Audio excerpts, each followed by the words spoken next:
sobre duas coisas que todo crente enfrenta. Eu quero que isso fique bem claro e cada irmão que está aqui. Essa mensagem hoje, ela é uma mensagem para falar aos nossos corações e também ajudar aqueles crentes que passam por lutas. Duas coisas que todo crente enfrenta. Nós colocamos aí que a palavra de Deus, ela é linda. A palavra de Deus, ela é maravilhosa, porque ao mesmo tempo que ela mostra grande fé de Abraão, que é chamado lá em Tiago 2 de amigo de Deus, a Bíblia mostra a fé espetacular, a fé grandiosa de Abraão. Pode colocar aí a introdução. Essa fé poderosa de Abraão, vocês estão vendo aí, ela revela a fé de Abraão, revela a fé fenomenal de Jó, no capítulo 1, verso 20 e 21, quando ele perde tudo, ele louva ao Senhor, ele adora a Deus, ele agradece a Deus, dizendo: eu nu saí do ventre da minha mãe, nu voltarei para lá. Isso é muito importante porque você tem na Bíblia esses paradoxos. Você tem um Abraão de uma grande fé, você tem um Jó de uma grande fé, mas é interessante também nós analisarmos na Bíblia que esses homens que desfrutavam de um relacionamento e de uma comunhão com Deus, irmãos, eles também entraram em crise. É isso aqui que eu quero mostrar para os irmãos. Esses homens entraram em crise. A Bíblia não mostra só um Moisés poderoso, só um Moisés grandioso. A Bíblia mostra um Moisés querendo desistir. A Bíblia mostra um Moisés dizendo: quem sou eu para ir? A Bíblia mostra essa crise existencial também que se dava na vida desses homens de Deus. A Bíblia mostra um Gideão que vai com os 300, mas um Gideão que está inseguro, um Gideão que tem medo, um Gideão que quer sinais, um Gideão que quer confirmação. A Bíblia mostra no capítulo 9 de 2 Reis, um Jeú impetuoso, um Jeú valente, um Jeú destemido. Mas a Bíblia também mostra homens poderosos na fé que tiveram crises, que tiveram lutas. Por isso que a Bíblia ela é confiável, porque quem escreveria um livro mostrando os seus heróis, os seus lados frágeis, as suas pequenez? Então a Bíblia ela revela esse lado. E o que eu acho mais lindo é quando você chega em 2 Coríntios, no capítulo 4, verso 8 e 9. O irmão pode colocar na tela. O que Paulo diz nesse texto? Em tudo somos atribulados. Em tudo somos atribulados, mas não angustiados. Olha aí, essa é a expressão bíblica. Veja que o apóstolo São Paulo, ele está mostrando a realidade de cada homem, de cada mulher que serve a Deus. Então, ele diz: em tudo nós somos atribulados, mas não angustiados, perplexos, mas não desanimados. Perplexos, mas não desanimados, atribulados, mas nós não estamos desistindo, abatidos, mas não destruídos. Como é que Paulo, um homem de Deus, vai dizer essas palavras, ou está dizendo essas palavras para nós? É muito ruim quando os pregadores da atualidade procuram mostrar somente os homens da fé, ou os homens de Deus, como super-heróis, homens que não tinham falhas, homens que tinham um poder grandioso, homens que não tinham medo de nada. A Bíblia não tem essa mensagem. A Bíblia não tem essa mensagem. E quando ela usa a maior galeria dos heróis da fé, o maior apanágio dos heróis da fé, a Bíblia mostra uma história de homens que sofreram. Coloca aí o capítulo 11, verso 33. Um dia desse eu vi uma pessoa colocando aí no YouTube que alguém entrou numa igreja e aí matou alguém. Aí ele disse assim: cadê o Deus desses crentes? Cadê o protetor desses crentes? Queridos, todos estão enganados. Nós não aceitamos Jesus para ser um São Jorge do nosso lado. Nós aceitamos a Jesus para nos dar a vida eterna. Em momento algum a Bíblia vislumbra para nós um quadro que nós não vamos sofrer, um quadro que nós não vamos ser atingidos. Quando você observa Hebreus 11:33, a Bíblia mostra o que esses homens enfrentaram por causa da fé. Olha aí, os quais pela fé venceram reinos, praticaram a justiça, alcançaram promessas, fecharam a boca dos leões. Pode passar. Olha o que diz a Bíblia: apagaram a força do fogo, escaparam ao fio da espada, da fraqueza tiraram forças, na batalha se esforçaram, puseram em fuga os exércitos estranhos. Pode ir. Mas se vocês analisarem o verso anterior, coloca o verso anterior, vai deixar bem claro que muitos morreram por causa da palavra, foram cerrados ao meio. Cerrados ao meio. Que fé é essa? Olha aí, é o 37. Olha isso aqui. Foram apedrejados. Isso eu estou falando de crente. Isso eu estou falando de crente. Essas igrejas, esses profetas que ensinam que o crente não sofre, que ensinam que o crente não é perseguido, essa é uma ilusão que amanhã vai ficar envergonhado. Eles suportaram apedrejamento pela fé, foram cerrados pela fé, tentados pela fé, mortos por causa da fé. Então a fé é o firme fundamento que nos coloca numa dimensão de comunhão com Deus, que nós não cedemos a nada, nem que seja necessário perder a vida, nós não cedemos. Nós não cedemos.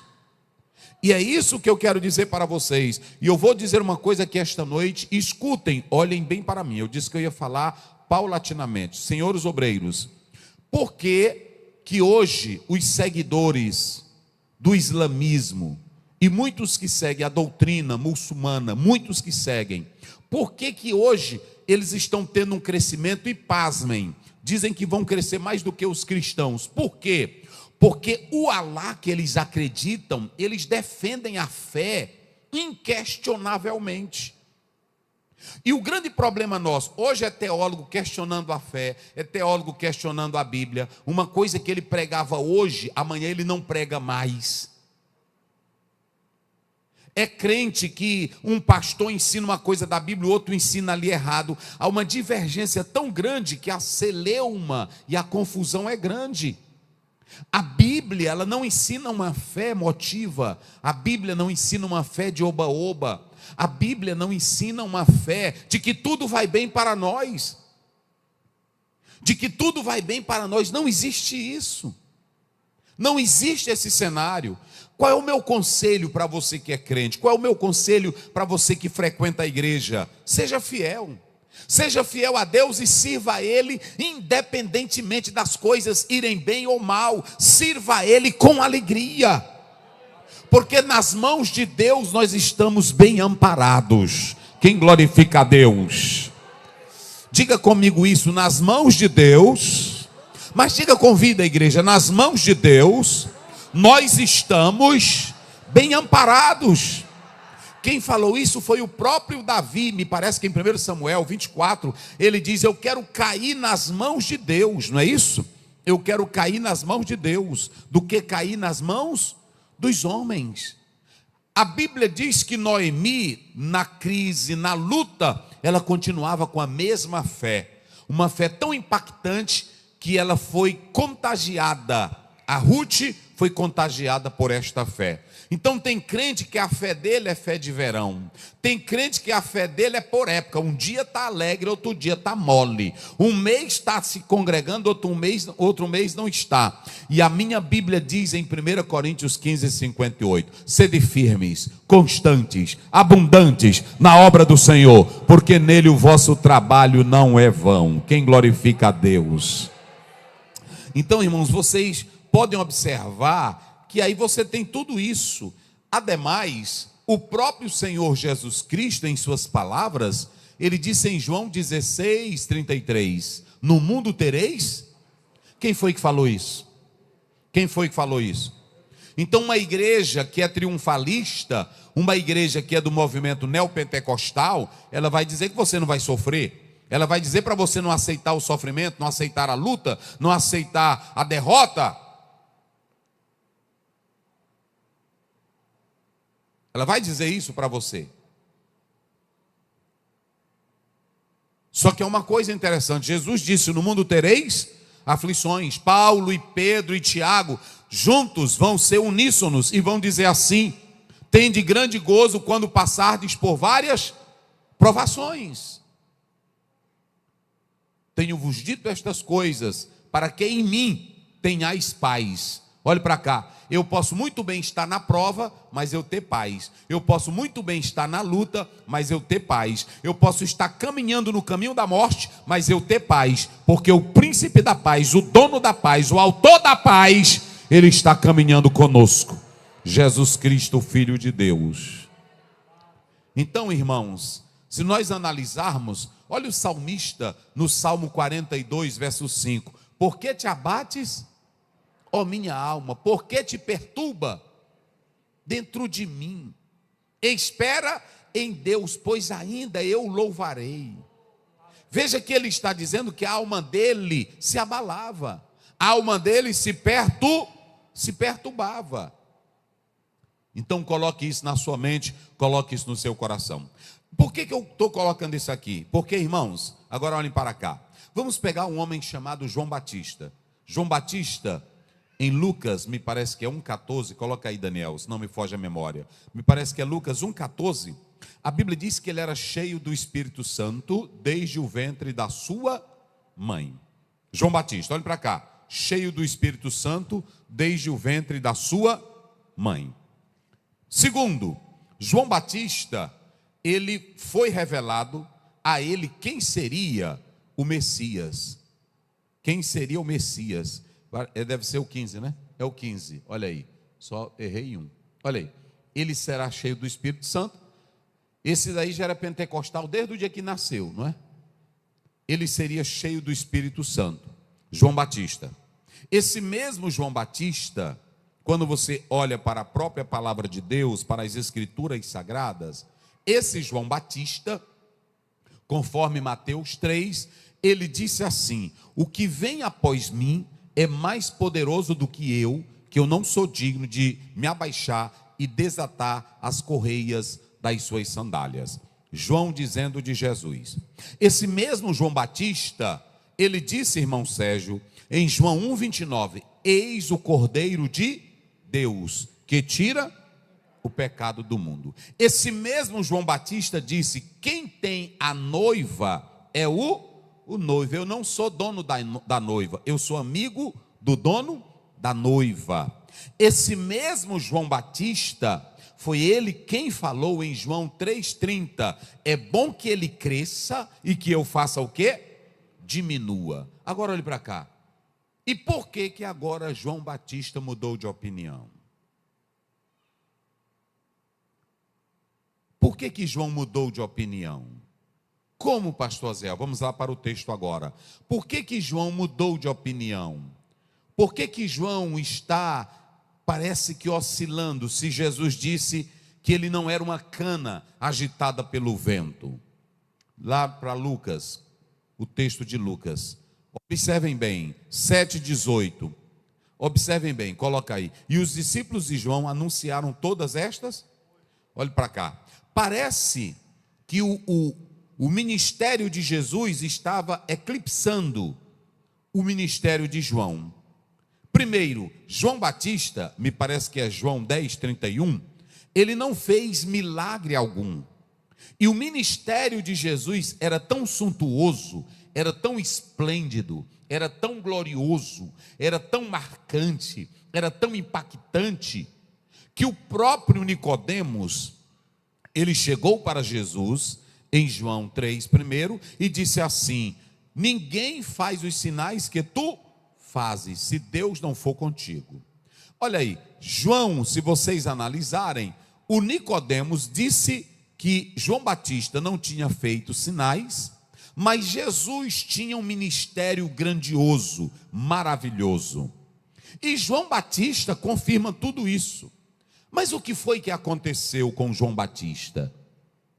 O que aconteceu? E tem uma coisa que os irmãos vão observar. O texto diz que os discípulos foram a João e contaram o que para João? Contaram tudo. A última, a notícia mais fresquinha, a mais nova, era a que o filho da viúva de Naim tinham o quê? Ressuscitado. Irmão, poder tremendo. Aonde Jesus chegava, era demônio sendo expulso, era surdo escutando, era mudo falando, era paralítico andando, era leproso sendo purificado, era glória, era milagre, era esplêndido, era coisa fenomenal. Aonde Jesus chegava. E aí estava abalando tudo. E a última notícia chegou a João. Mas João não estava em um hotel de 5 estrelas. João estava em uma prisão próximo ao Mar Morto, no lado oriental do Mar Morto. Maquerus era a prisão que João estava. E há uma coisa que eu quero dizer a vocês. João Batista, ele passou muito tempo na prisão. Muito tempo. Olha para cá para você entender o que é crença. João Batista, ninguém tinha palavra como ele. Jesus disse que dos nascidos de mulher não tinha um como João. João Batista era sincero. João Batista era verdadeiro na palavra. João Batista era homem de Deus. Mas onde era que João estava? Vamos lá, diga, igreja. Aonde era que João estava? Cadê o Deus de João? Cadê o protetor de João? Cadê o libertador de João? E o pior, queridos, escutem bem, é isso que eu acho lindo na Bíblia. Eu acho lindo na Bíblia isso aqui, meus irmãos. Olhem para cá. O tempo da prisão de João foi passando, aumentou. E na prisão, 2 questões envolveram João. E é isso que todo crente enfrenta na vida. Como a crise se intensificou, a crise aumentou, a crise se tornou insuportável, João desanimou.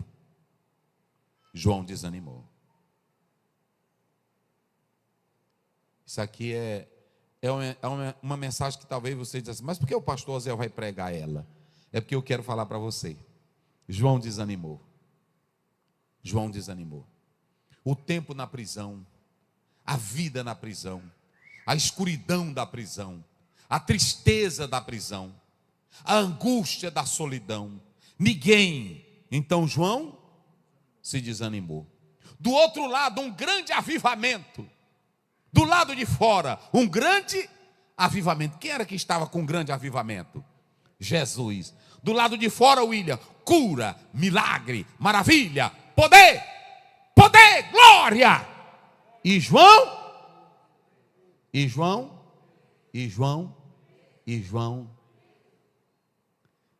ele chamou um dos discípulos de Jesus e disse assim: vá até Jesus. João chamou e pergunta a ele, olha aí, pode passar, o verso 19, coloca aí. E João, chamando 2 dos seus discípulos, enviou a Jesus, dizendo: és tu aquele que havia de vir, ou havemos de esperar outro? João Batista não era essênio, mas João Batista havia se ligado aos essênios, e os essênios esperavam o Messias. Só que o Messias que os essênios esperavam, eles tinham 3 concepções: poderia ser Elias, poderia ser alguns dos profetas, e poderia ser um homem poderoso. João Batista era dessa ideia, mas quando Deus revelou quem era o Cordeiro, ele abandonou a ideia dos essênios e adotou a ideia de Cristo. Só que quando ele adota a ideia de Cristo, ele preso, sem ninguém, sem liberdade, e Jesus do lado de fora pregando, curando, libertando, transformando, renovando, e João preso. O paradoxo, meus irmãos. O paradoxo. Que negócio é esse, pastor Aziel? E aí tem crente que ele é o seguinte: ele chega aqui na igreja, ele vê um irmão contando um milagre, agorinha, mas aí ele vai ter que o outro aqui do lado vai ter que sepultar o outro crente, e serve ao mesmo. E aí como é que fica? Quantas vezes eu não já saí daqui de aniversário, e quando termina o aniversário, eu estou no aniversário, mas do aniversário eu já vou direto para um velório. Quantas vezes eu não já saí de uma festa aqui comendo bolo, e eu vou direto para o hospital visitar quem está com câncer. E quando chega lá, a pessoa está confessando o mesmo Jesus. Que incógnita, que paradoxo é esse? Que fé é essa? Que mistério é esse? E se você não tiver compreensão destas coisas, você desiste, fala mal de Deus, fala mal da Bíblia, se torna um ateu, diz que Jesus não existe. Mas sabe qual é o grande problema? Deixa eu dizer aqui para vocês. Os 2 discípulos chegam a Jesus, doutor Kelso, e diz: João nos mandou aqui. E Jesus gostava de João. Jesus amava a João. Jesus vai dar um testemunho lindo de João, que é outra ocasião que eu vou pregar isso. Mas eles disseram: João nos mandou até aqui. Ele está perguntando. Escute bem. João na prisão, ele deixou de acreditar no Messias? Vamos lá, diga bem forte. Deixou de acreditar no Messias? Deixou de esperar o Messias? Deixou de ter esperança? Deixou de acreditar? Aqui está a diferença. Ele não deixou de esperar, ele não deixou de acreditar, ele estava desanimado, ele estava abatido, ele estava, porque o que a Bíblia está mostrando aqui? O lado humano de João. Aqui tem irmã que ela pula aqui na igreja, mas eu sei que essa tua alegria não é 24 horas não, minha santa. Eu não sou doido. E se tu tiver ela, sem tu sentir nada, tu é doente. Porque eu não sou feito, eu não sou anjo, eu não sou Deus, eu sou um homem de carne. Eu tenho 2 naturezas, eu tenho a natureza espiritual e a natureza carnal.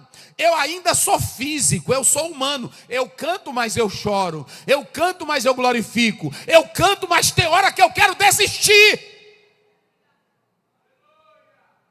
E essa ideia de crente esconder o que ele é o que lhe leva à derrota. Ele aqui na igreja é só o super-homem. Tem irmã que ela fala com a gente, que você diz: eita, autoridade. Mas às vezes é só aqui, irmão. Não é todo dia, não. É porque tem irmã que é com isso.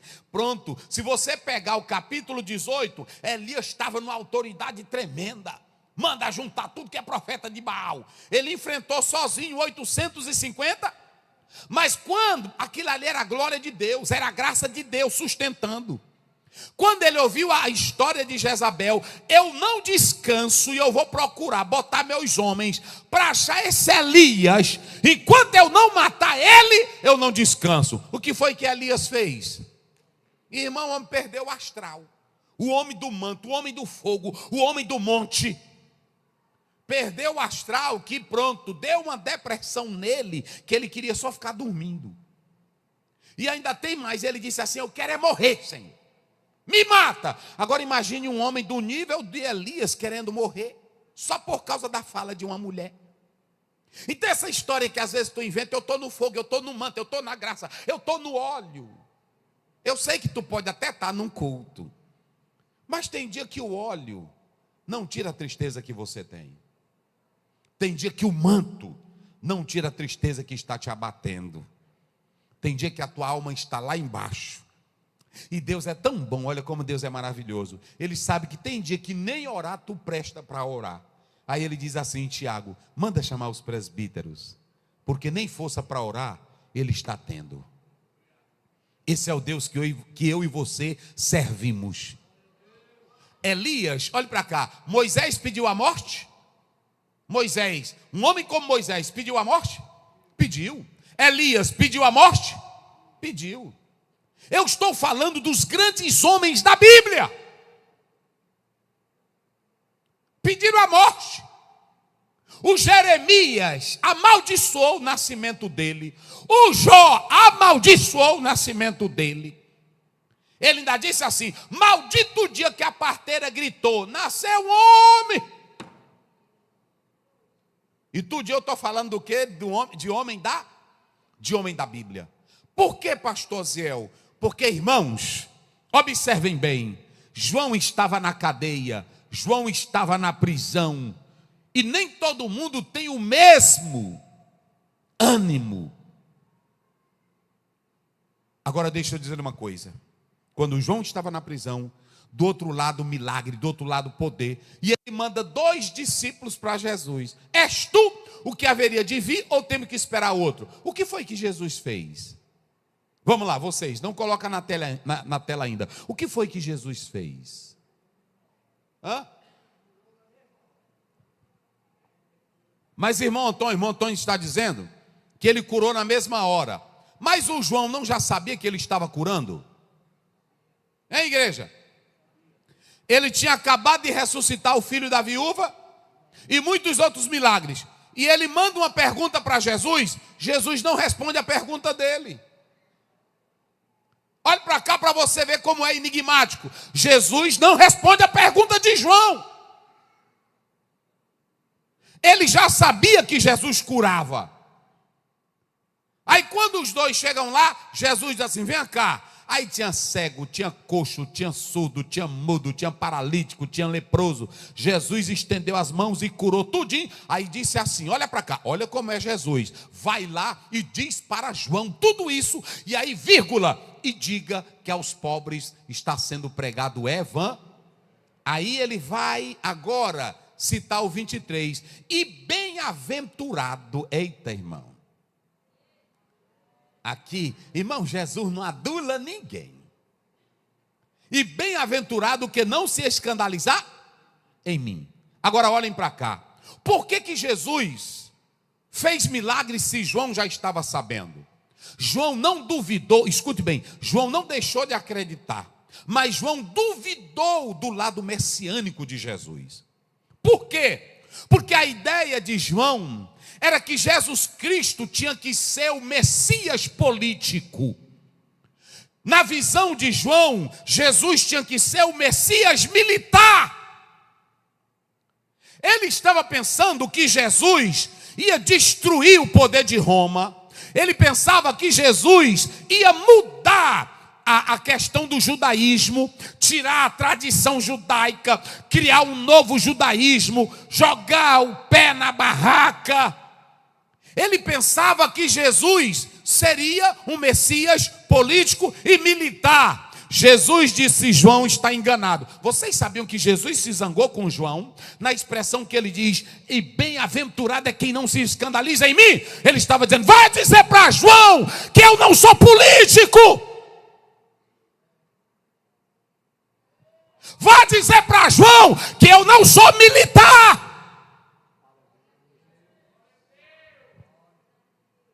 Eu não sou militar, eu não sou político. João não entendeu ainda, rapaz. Vá dizer para ele o que é que eu faço. Eu curo, eu purifico os leprosos, dou vista aos cegos. Eita, glória a Deus. Olha para cá, não confunda Jesus, irmão.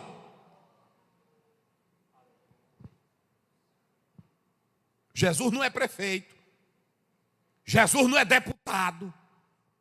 Jesus não é político.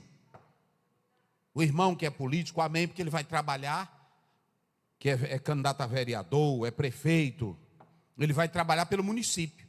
Mas nenhum prefeito tem poder para curar coxo, tem? Um presidente tem poder para curar cego? E tem crente aí que está deixando de adorar Jesus e adora político. É uma fome por política que eu nunca vi desse jeito. Hoje ninguém nem pode falar. Na hora que você fala, o irmão é comunista. É comunista. É uma besteira com negócio de direita, da esquerda. E às vezes está como João, a fé se acabando. Vocês sabem o que é que eu quero ver? Eu não quero ver essas coisas na igreja. Na igreja eu quero ouvir que Jesus está salvando, está curando, está libertando, está perdoando, está transformando. Na igreja. Agora, lá fora é outra coisa. É assim ou não é?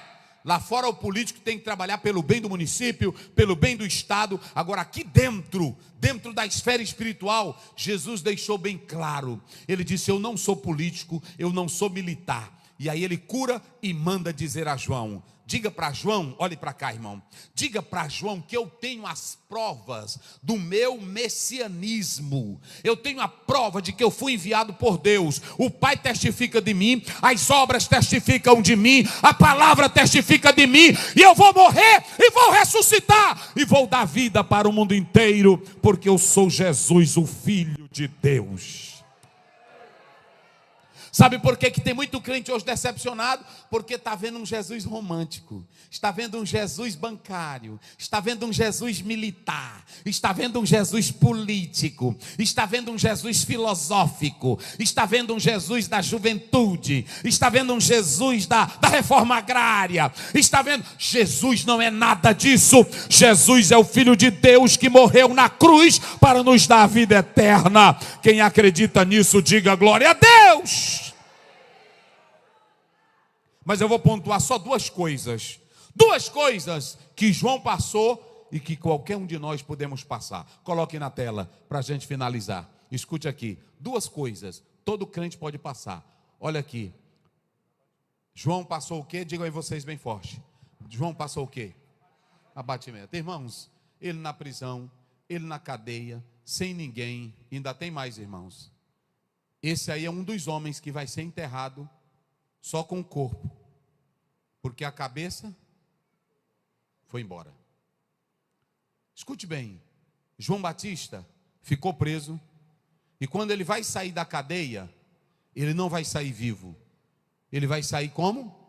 E olha a morte desse homem. A morte de João, eu acho assim, ela tão trágica, porque uma mocinha sem vergonha, mas a mãe dela sem vergonha, ela dança, e uma dança de uma sem vergonha leva à morte de João Batista. Pesado isso. Esse homem ficou abatido, esse homem ficou triste, esse homem ficou na solidão, e lá da cadeia, lá da prisão, ele diz: manda perguntar para Jesus, por que ele não me tira daqui? Por que ele não me tira? Se ele tem poder para fazer o filho da viúva de Naim ressuscitar, por que ele não me tira daqui? Se ele tem poder para libertar o coxo, o surdo, o mudo, por que ele não me tira daqui? Jesus se zangou com João, porque Jesus disse assim: bem-aventurado João, olha, feliz é quem não perde a esperança em mim. Feliz, João, é quem não se escandaliza. Sabe o que Jesus estava dizendo? Meu ministério, João, não é te libertar da cadeia. Meu ministério não é... Eu vou te mostrar como é meu ministério. Meu ministério é esse aqui. Jesus mandou uma resposta pesada. Hoje muitas igrejas estão precisando de um evangelho pesado. É um bocado de crente atrás de pastor que tem revelação. É um bocado de crente atrás de igreja que só tem pula-pula, ou que tem show, ou que tem mais hino. É um bocado de crente atrás de mensagens de autoajuda que possa lhe ajudar. Estão perdendo o foco. O foco para Jesus não é esse. Jesus não libertou João da cadeia. Jesus não libertou João da prisão. E eu pergunto, Jesus libertou João da morte? Não. E ele disse: bem-aventurado João é quem não se escandaliza em mim. Ou seja, é quem não perde o foco do meu ministério. Eu não vim para te libertar da cadeia. Eu vim para dar vida e vida com abundância. Se você entendeu, amém. Se não entendeu, pronto. Então olhe para cá. Abatido, eu vou continuar sendo crente. Na cadeia, eu vou continuar sendo crente. Na luta, eu vou continuar sendo crente. Na perseguição, eu vou continuar sendo crente. Na fornalha de fogo, eu vou continuar sendo crente. Se Faraó se levantar, eu vou continuar sendo crente. Se Herodes se levantar, eu vou continuar sendo crente. Se Pilatos se levantar, eu vou continuar sendo crente. Se abrir prisão, bater crente na prisão, como bateram Paulo e Silas, na prisão nós vamos cantar de madrugada e adorar a Deus. Isso é que é crença. Mas eu posso sentir tristeza. Aleluia. Por que eu estou dizendo isso aqui, irmãos? Eu conheço irmãs do ciclo de oração, mulher de oração, que tem depressão. E às vezes, quando ela vai falar, tem irmão que quer ser cheio de fé e diz assim: e ela não é crente. Qual é o pecado dela? E qual era o pecado de João Batista? E qual era o pecado de Paulo, que ficou dentro da prisão e também saiu dela para ser decapitado? Me diga. E qual era o pecado de Elias? E qual era o pecado de Jeremias? Temos que entender Bíblia, gente. Então pode acontecer de você se abater? Pode. Pode acontecer de você ficar triste? Pode. Mas tem uma coisa: você não pode perder o foco. Você não pode perder a esperança de quem é o autor da tua vida eterna, da tua salvação. Quem ama Jesus Cristo de verdade. Então vocês observem bem, olha aqui, Elias 19:4. Coloca aí Jeremias, coloca essas duas referências finais, só para os irmãos analisarem. Coloca aí, Daniel. Eu quero que você preste bem atenção, porque eu quero que você saia daqui. Irmão, sabe o que eu acho vantagem? Eu acho vantagem num crente que ele é crente todo o tempo. Ou estando bem, ou estando mal, ou com saúde, ou sem saúde, ele grita como Paulo em Romanos 8:35 em diante: nada me separará do amor de Cristo. Olha aí, olha o grande profeta, o homem que teve mais profecia cumprida. Olha o que ele diz: maldito o dia em que eu... E o que mais? Leia isso aí vocês. Não, a igreja, só quem tem boca, vai lá bem forte. Não seja bendito o dia que a minha mãe... Irmão, se vocês ouvissem um homem desse pregando hoje, dizendo isso, vocês iam dizer que ele era um ateu. Vocês iam dizer que esse homem, ele estava zombando de Deus. Mas eu estou falando é de quem? De Jeremias. De Jeremias. Mas vamos ver aí. Coloca também um salmo, só para os irmãos observarem. Coloca aí na tela. E a gente já vai. Olha aqui, ó. Esse eu já citei, não é isso? Esse eu já citei. Agora vamos lá. Coloque aí o 19:4 de 1 Reis, só para os irmãos observar. Você vai para a sua casa com isso aqui, porque nenhum desses homens deixaram de ser crente, só porque estava batido, só porque estava sofrendo, só porque estava na luta, não deixaram de ser crente. Olhe para cá. Outra coisa que eu quero dizer para vocês, olhe bem para mim aqui. Quem de vocês realmente crê em Jesus? Quem de vocês crê em Jesus? Não, estou perguntando quem de vocês realmente crê em Jesus. Então olhe para cá, se tu crê nele, se a coisa piorar, continue sendo crente do mesmo jeito. Não fique desesperado e nem doente não, porque tem crente que ele fica doente, parece que não tem fé em Cristo. Olha aí, ele foi para o deserto, caminho de dia, foi sentado debaixo de um zimbro, e ele pediu o que para ele? Um hotel? Ele pediu o que para ele? Irmão, e quem é esse homem aqui? Elias. Esse homem, olha o nível de Elias. Ele pediu a morte: Senhor, eu quero morrer, me mata, me mata. Já pensou? Hoje tem pastor que está na luta, aí quando alguém bota na televisão, ou no YouTube, aí vê um pastor estressado, aí diz: pastor não tem controle. E Elias tinha controle? Eu quero é morrer. Já pensou se Elias tivesse microfone e estivesse pregando e dissesse isso aqui? Vocês iam dizer: sabe o que de Elias? É fraco, não tem estrutura, não pode ser pastor. Era assim ou não era? Porque nós somos falsos. E às vezes o pastor também quer se esconder atrás de uma capona, ele quer mostrar que tem um nível de espiritualidade. Toda hora ele quer dizer que fala com Deus, só conversa. Seja sincero. Eu acho bonito um homem de Deus quando fala as coisas de modo sério. Eu me lembro quando o repórter lá de Coroatá, o Pacheco, perguntou para o meu pai. Eu estava vendo essa semana. Deus fala com o senhor, pastor Bené, direto? Aí o pai disse: Deus fala comigo, irmão, pela Bíblia. Deus fala comigo no meu coração. É assim que Deus fala mesmo. Achei linda essa resposta. Mas tem irmão que diz: de madrugada desce uma nuvem no meu quarto. Só mentira. É só mentira, eu sei o que é isso aí. É esquema.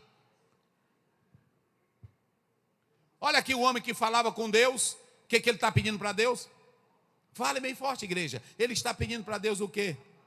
A morte.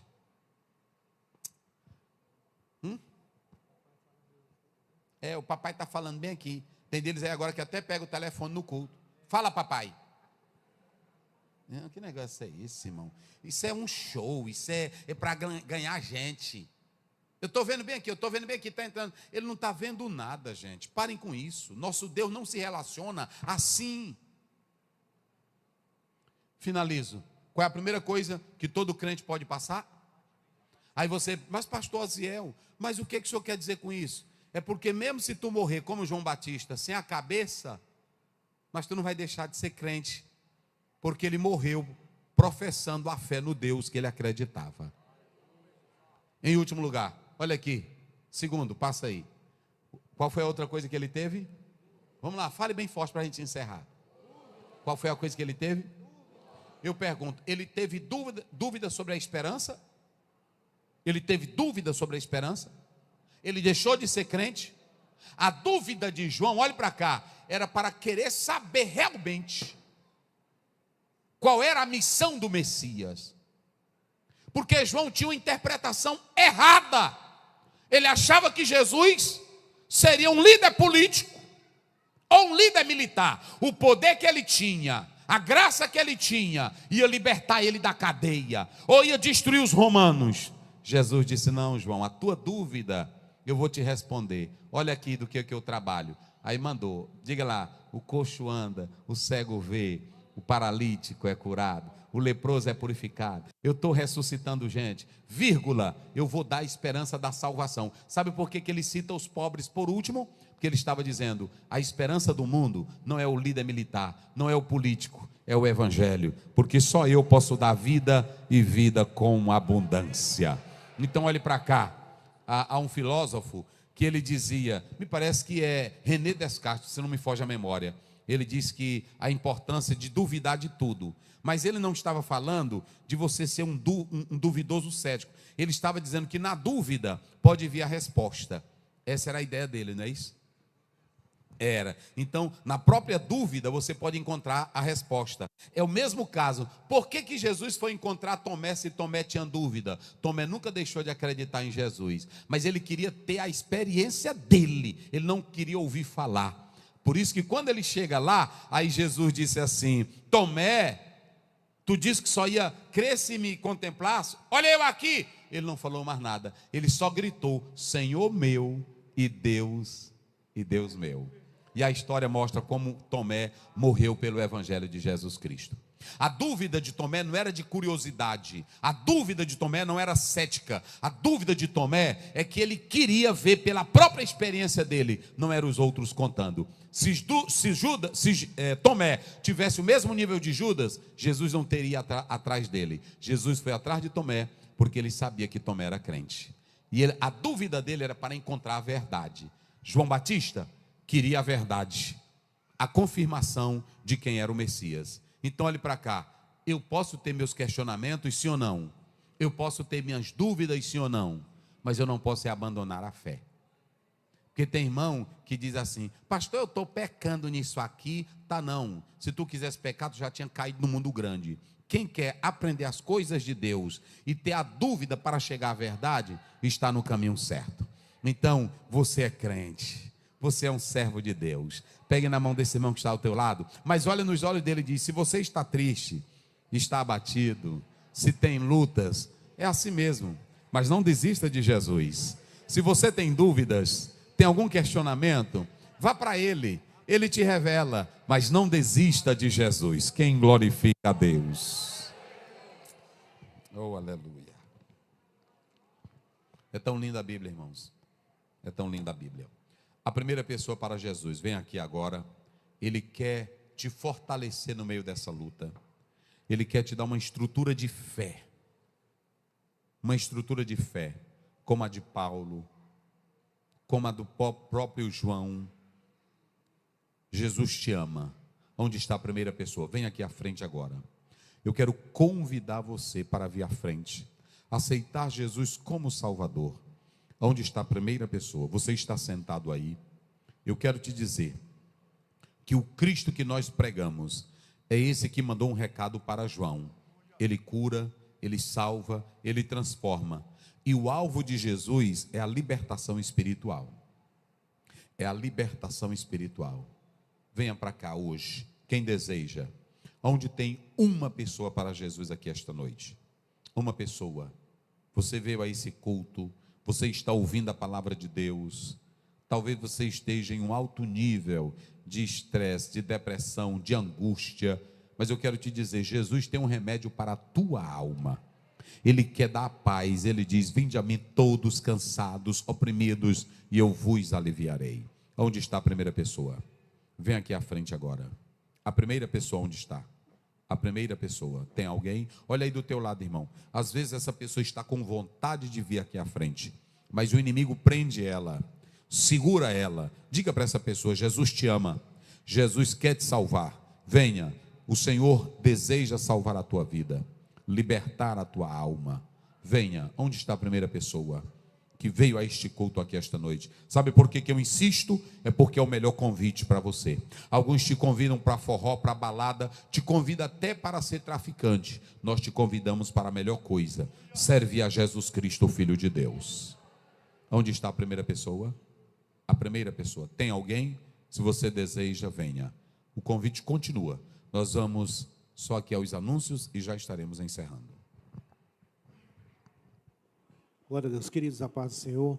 Vamos aos anúncios da semana. Amanhã, queridos, nosso culto evangelístico na coordenação da UFADET, União Feminina da Assembleia de Deus Tirirical, na pessoa da nossa missionária Aderian Henrique. Convida a todos para estar amanhã no centro comercial, ali no próximo ao Bradesco, aqui no São Cristóvão.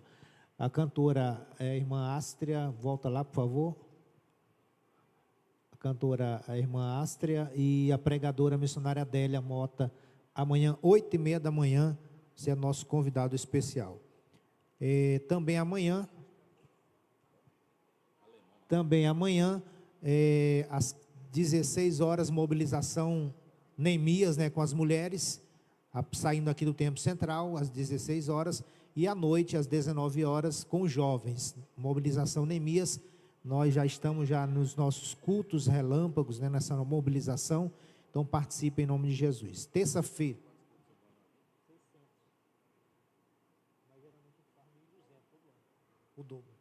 terça-feira, culto de ensino geral, né, às 19 horas. Quarta-feira, consagração pela manhã, 9 da manhã aqui no Templo Central.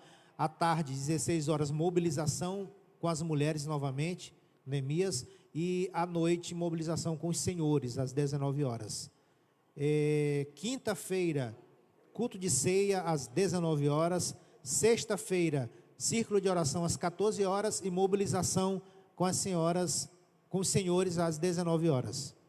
Com os senhores, às 19 horas. Sábado é a nossa grande ação social, ali na congregação Manaim, com toda a área 1, às 8 horas da manhã. Convidamos a todos para estar conosco na nossa ação social. À tarde nós teremos evangelismo lá na congregação Manaim, à tarde. E à noite a nossa grande cruzada evangelística, às 19 horas, lá na congregação Manaim, em frente ao templo. Você é nosso convidado especial para participar. Domingo, culto na feira, às 7 horas da manhã. EBD, 8 horas da manhã, o nosso culto de celebração, às 18h30. Lembrando, irmãos, nós precisamos de voluntários para a nossa ação social. Nos procure o irmão Thalisson ali. Irmão Thales, né? É Thalisson, né? Thalisson.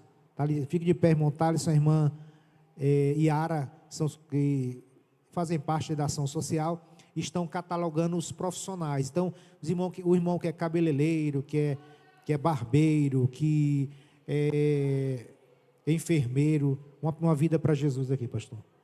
Isso, fiquemos de pé em nome de Jesus, irmãos. Glória a Deus. Há mais alguém para Jesus? Venha em nome de Jesus. Saia do seu lugar, venha em nome de Jesus. Jesus quer te dar vida, Jesus quer dar o perdão total, Jesus quer escrever o teu nome no livro da vida para você morar no céu de glória. Então venha em nome de Jesus. Onde está a segunda pessoa para Jesus? Venha. Procure aí, irmão, do seu lado aí alguém que não é crente. Veja aí, traga em nome de Jesus. Glória a Deus. Pode encostar mais para cá. Como é o nome dela? A Ellen. A Ellen, olha para mim, Ellen. Você está pronta a confessar Jesus como teu Senhor? Diga comigo: eu confesso Jesus como o Senhor da minha vida. Eu quero convidar mais uma pessoa. Gente, não tem coisa melhor do que servir ao Senhor Jesus. E essa é a fé verdadeira que nós temos em Cristo. Venha a segunda pessoa. Eu sei que tem gente aqui que está precisando de Jesus, precisando da salvação, precisando da transformação. Venha, olhe aí ao seu lado e diga para essa pessoa: Jesus te ama, Jesus quer te salvar. Gente, é bom, é maravilhoso servir a Jesus. E servir com essa dimensão bíblica é melhor ainda. Onde tem mais uma pessoa, olha aí ao seu lado, irmão. Cada crente, todo domingo, deve trazer uma pessoa para Jesus. Culto bom, culto maravilhoso, é quando sentimos a presença de Deus, mas também tem salvação de almas, tem libertação de vidas. Onde está mais uma pessoa? Nós vamos orar por esta pessoa, mas convidamos ainda mais alguém. Venha, Jesus te chama, Jesus te ama. Venha, rapaz, saia do seu lugar, venha a Cristo agora. É hoje, o momento é agora. Jesus te ama. Saia do seu lugar, venha, Jesus te ama. Faça a sua decisão agora. Não fique no mundo, não sirva ao inimigo, não fique preso no pecado. Venha, tem mais alguém? Tem mais alguém? Venha. Jesus te chama, Jesus te convida. Vamos orar em nome de Jesus, irmãos. Querido Deus, nosso Pai, nós oramos a Ti apresentando, Pai, a Tua filha, ó Pai, que Te confessou como Salvador. Pai bendito, abençoa ela em nome de Jesus Cristo, perdoa os seus pecados, escreve o nome dela no livro da vida, Senhor, e dá força para ela continuar, Pai, neste caminho, Te buscando, Senhor, em nome de Jesus Cristo. Repreende todo o mal, Senhor, tira todo o empecilho, Senhor, aquilo que impede ela, Senhor, de Te adorar, Senhor da glória, em nome de Jesus Cristo, ó Pai. Ajuda a Tua filha nessa noite, em nome de Jesus, ó Pai. Pai, abençoa a sua família, que assim ela seja um instrumento, Senhor, no meio da sua família, Pai, para resgatar vidas para Ti, Pai, em nome de Jesus Cristo. Abençoa nossos irmãos também que estão na live, Senhor, ó Pai, acompanhando conosco, Senhor, este culto, cultuando, Pai, conosco, ó Pai amado, aqueles que estão pedindo, Senhor, ó Pai, por cura, por libertação, por resolução de problemas, que o Senhor venha agir, Pai, em cada vida, em nome de Jesus Cristo. É o que nós Te pedimos e por fé nós Te agradecemos no nome de Jesus. Amém.